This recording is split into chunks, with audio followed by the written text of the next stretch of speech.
About our thoughts and the stories we keep telling to ourselves. Okay. Right? And so for some strange reason, most of the people like to live in that particular phase. You know, this happened to me, that happened to me. And no matter, like he said in the beginning, that you should be thankful for what you have now. Most of the people, even if they are very successful, they are living a very good life, but they still remember their early days. I'm not saying forget them, but you don't really have to carry them with you. And then those thoughts, and we are so occupied with our thoughts, and especially in overthinking, that what we do is we just create our own scenarios. I'll create my own questions, and then I'll answer them on my own. I won't ask you, you know, I have this problem with you, if you can please clarify. No, life is very simple. If I want explanation, it's like having no R&D. Okay. Yeah. So I think it's all about the stories that we keep telling to ourselves and the way we live in the phase. Absolutely, and that's absolutely fine. But these stories that we keep telling ourselves, it's very easy to say, you know, you reached the top, let go of the past. A lot of the driving factors are the reasons, the experiences they've gone in the past, like they've had in the past, which have led them to be successful. However, you know, I'm going to be very honest. At this stage, there are certain things from my past I find it very difficult. Even now, I'm like, well, they were still no, sorry. So, you know, even knowing what I need to do, it's very hard to actually do it. So, Furqan, and then we'll move on to exactly, because we just add the word just. This just let it go is actually bad, because psychotherapists or people, I mean, reading, meeting different people, this behavior of adding just means, I was just about to ask you, just let it go. You know, this behavior of just means you're just actually, you're not going into that shoes, that empathetic part. You're minimizing it. Exactly. Right? So when you're telling somebody, just take this example, when you're telling somebody else, just let it go, you're actually not realizing the whole scenario.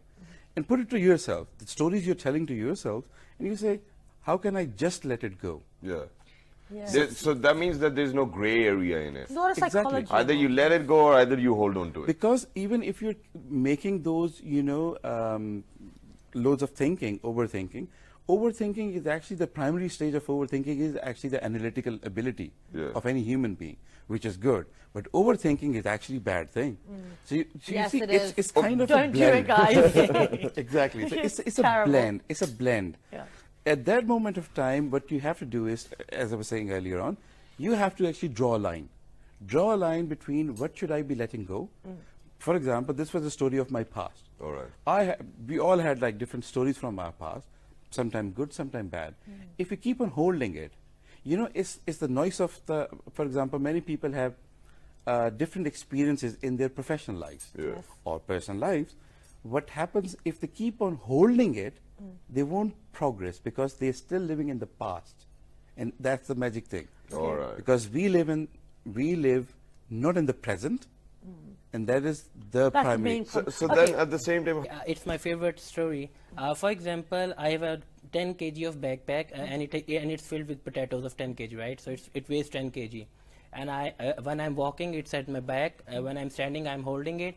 It's not at my back, I'm holding it. When I'm sitting, let's suppose I'm having that bag on my lap. And when I'm you know, sleeping, when I'm on my bed, I'll put it on my chest. It's like a body part of yours. Exactly. So imagine how much unnecessary stuff I have added to my life just because I don't want to keep it aside. Right? So like you said, how we can keep it aside, because it's easy to say it. You see, letting go is much harder. It's much harder because of the stories that we are telling.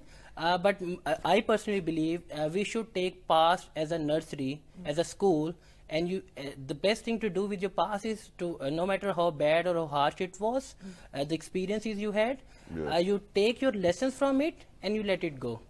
You see, let it serve as a nursery who teaches you what went wrong, what went right. You got your lessons, and then leave it. You don't have to carry that back. It's like needless worries. Exactly, because it will affect your productivity.